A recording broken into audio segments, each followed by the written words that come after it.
جب اللہ کسی کو دولت دینا چاہتا ہے وہ پہلے اس کو خالی ہاتھ کر کے اس کا ظرف بناتا ہے۔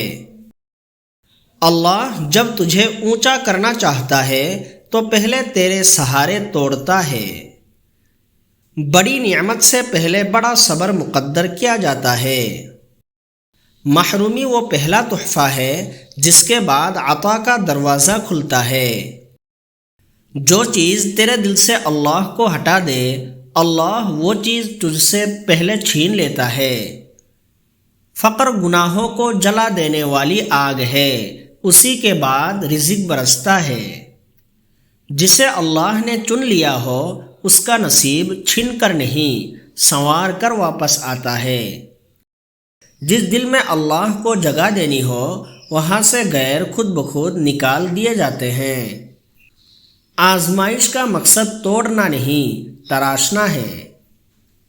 جنہیں دولت دیر سے ملتی ہے ان کا ظرف اللہ خود بنا رہا ہوتا ہے۔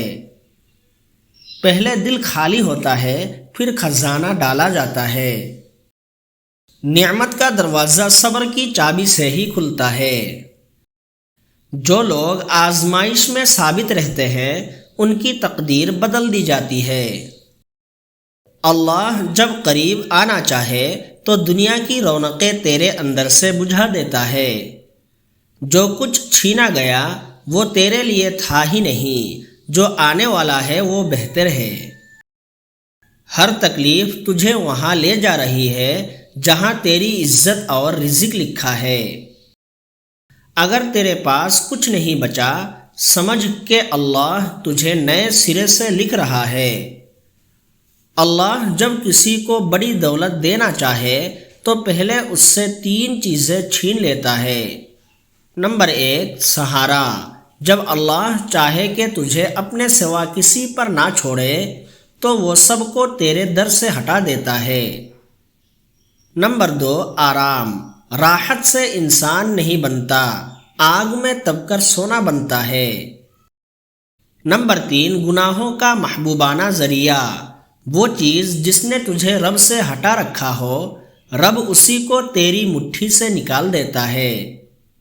بند دروازے دعا مانگنا سکھاتے ہیں پھر وہی دروازے نعمت بن جاتے ہیں۔ جسے اللہ نوازنا چاہے پہلے اس کی خواہش کو پاک کرتا ہے۔ جو چھین لیا گیا وہ تیاری تھی، جو آنے والا ہے وہ انعام ہے۔ صبر کرو، اللہ دیر سے دیتا ہے مگر خالی نہیں دیتا۔ اگر یہ ویڈیو آپ کو اچھی لگی ہو تو ہمارے چینل کو سبسکرائب کرنا نہ بھولیں تاکہ اس طرح کی معلوماتی ویڈیوز سے آپ روزانہ استفادہ کر سکیں۔ شکریہ۔